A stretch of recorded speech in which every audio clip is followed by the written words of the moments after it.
بسم اللہ الرحمن الرحیم سبحان اللہ و بحمدہ سبحان اللہ العظیم صلی اللہ علیہ وآلہ وسلم۔ ناظرین کرام السلام علیکم۔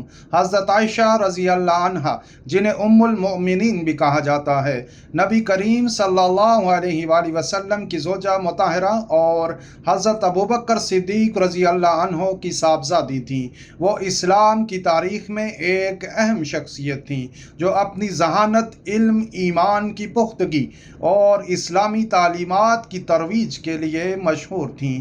ان کی پیدائش مکہ مکرمہ میں تقریباً 613 یا 614 عیسوی میں ہوئی اور وہ اسلام قبول کرنے والے ابتدائی مسلمانوں میں سے تھیں۔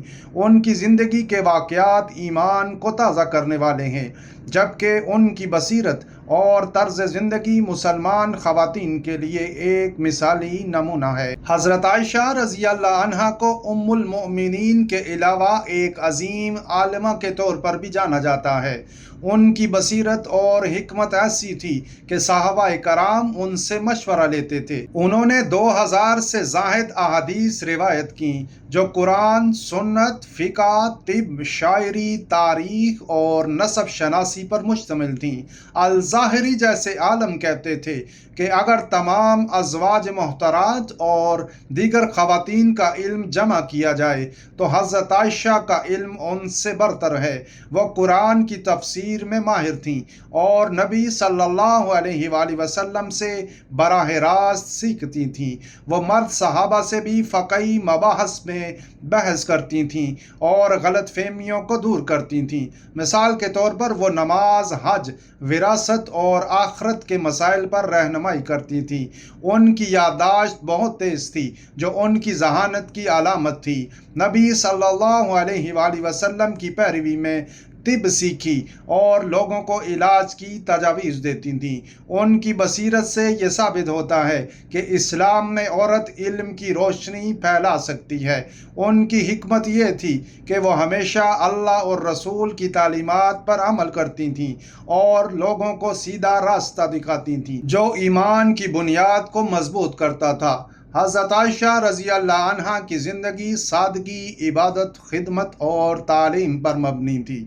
وہ نبی صلی اللہ علیہ وآلہ وسلم کے ساتھ غربت اور بھوک برداشت کرتی تھیں، کئی مہینے کھجور اور پانی پر گزارا کرتی تھیں۔ وہ دنیاوی آسائشوں سے دور رہتی تھیں اور اللہ کی عبادت میں مصروف رہتی تھیں۔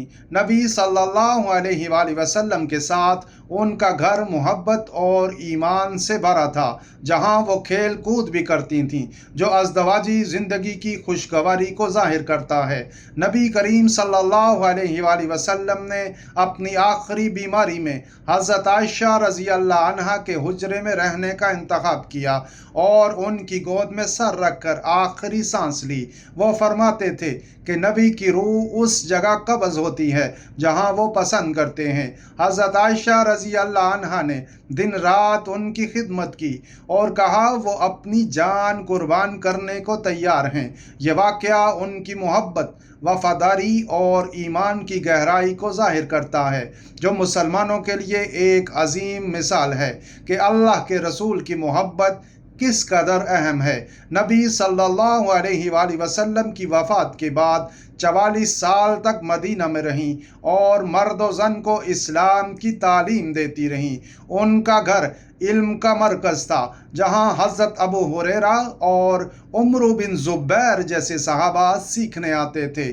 خلیفہ حضرت عثمان رضی اللہ عنہ کے قتل کے بعد حضرت عائشہ رضی اللہ عنہا نے انصاف کے لیے آواز اٹھائی اور جنگ جمل میں حصہ لیا۔ یہ جنگ افسوسناک تھی، لیکن بعد میں انہوں نے اس پر ندامت کا اظہار کیا اور امن کی کوشش کی۔ یہ واقعہ ان کی جرأت اور انصاف پسندی کو ظاہر کرتا ہے اور یہ سبق دیتا ہے کہ غلطی سے توبہ کرنا ایمان کی نشانی ہے۔ خلافت کے ادوار میں مشورے دیتی تھیں اور عوامی تقریریں کرتی تھیں، جو اس دور میں عورتوں کے لیے غیر معمولی تھا۔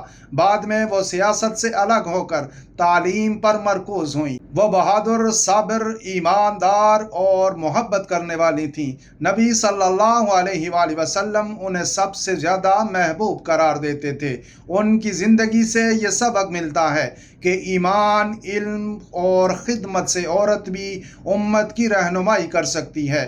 حضرت عائشہ رضی اللہ عنہا کی زندگی میں کئی ایسے واقعات پیش آئے جو ایمان کی تقویت کا باعث بنے اور اللہ تعالیٰ کی قدرت اور انصاف کو ظاہر کرتے ہیں۔ جب حضرت عائشہ رضی اللہ عنہا صرف 5 سال کی تھیں تو نبی کریم صلی اللہ علیہ وآلہ وسلم ان کے گھر تشریف لائے۔ وہ ایک پر والے گھوڑے کے ساتھ کھیل رہی تھیں۔ جب نبی صلی اللہ علیہ وآلہ وسلم نے پوچھا کہ یہ کیا ہے تو انہوں نے جواب دیا کہ حضرت سلیمان علیہ السلام کے پاس بھی پروں والے گھوڑے تھے۔ یہ واقعہ ان کی بچپن کی ذہانت اور دینی علم کی عکاسی کرتا ہے جو اللہ کی طرف سے عطا کردہ تھا۔ اس سے پتہ چلتا ہے کہ اللہ تعالیٰ اپنے بندوں کو کم عمری میں بھی حکمت عطا فرماتے ہیں۔ غزوہ بنی المصطلق کے دوران وہ کاروان سے پیچھے رہ گئیں کیونکہ ان کا ہار گم ہو گیا تھا۔ حضرت صفوان بن معطل رضی اللہ عنہ نے انہیں تلاش کر کے مدینہ واپس پہنچایا۔ ان پر منافقین نے ان پر جھوٹا الزام لگایا اور افواہیں پھیلائیں۔ یہ الزامات اتنے شدید تھے کہ سنگسار کی سزا کا خطرہ تھا۔ حضرت عائشہ رضی اللہ عنہا نے صبر کا دامن تھامے رکھا اور اللہ پر توکل کیا۔ وہ کہتی تھیں کہ وہ جھوٹے الزامات کی معافی نہیں مانگیں گی۔ اللہ تعالیٰ نے قرآن مجید سورہ النور آیات 11 تا 20 نازل فرمائی جن میں ان کی بریت کا اعلان کیا گیا۔ جو لوگ اس بہتان کو لائے ہیں وہ تم میں سے ایک گروہ ہے، اسے اپنے لیے برا نہ سمجھو بلکہ یہ تمہارے لیے بلا ہے۔ یہ واقعہ ان کی پاک دامنی اور اللہ کی طرف سے براہ راست مدد کی مثال ہے جو ایمان کو مضبوط کرتا ہے۔ اللہ کریم آپ سب کو برکت اور عافیت عطا فرمائے، آمین یا رب العالمین۔ جزاک اللہ خیر۔